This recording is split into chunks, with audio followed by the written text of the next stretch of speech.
Welcome to Past Unboxed, the podcast where history meets language in the most natural way possible. Learning English doesn't have to be boring, stressful, or academic. No grammar charts. No complicated explanations.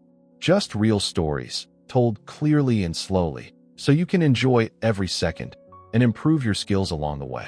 Each week, we bring you a true story, mysterious, meaningful, and often forgotten, straight from the pages of history.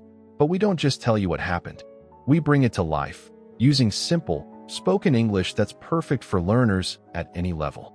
So whether you're cleaning your home, driving through traffic, working out, or relaxing before sleep, this is your moment. Put in your earbuds, press play, and let your mind travel through time. And the best part?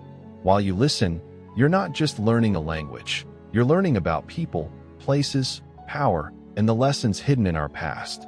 You're building vocabulary, improving listening skills, and training your ear to understand English naturally, just like a native speaker would.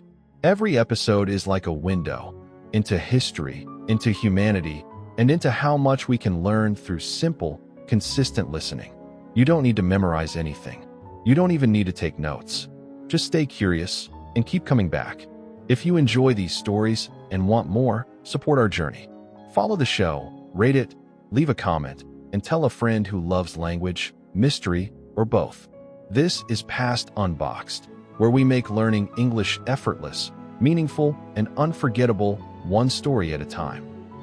Let's get into today's fascinating and powerful story, one that's packed with history, emotion, and a few unforgettable lessons. As always, remember, you're not just listening to a story, you're learning English in the most natural, enjoyable way possible. Now, let's travel back to the Byzantine Empire to meet a woman who changed the world, not with war, but with willpower. The year is 500 AD. The city, Constantinople. The empire, Byzantine, powerful, divided, and deeply religious. In one of the poorer districts of the city, a girl named Theodora was born to a family with no status, no money, and no power. Her father was a bear keeper at the Hippodrome, the city's huge arena for public games and political drama. When her father died, life became harder. Theodora and her sisters were forced into the world of entertainment, which, in that era, often meant surviving in the shadows. She became an actress, but in those times, it wasn't a career of fame or respect. It was often a label for women who were dismissed, ignored, or even mocked. But Theodora was no ordinary girl. She was observant, intelligent, and burning with a desire to rise above her circumstances.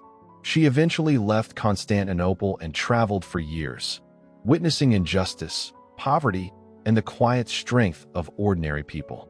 She returned wiser, stronger, and full of conviction.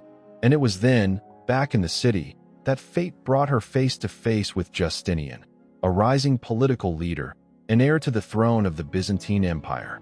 Their connection was immediate.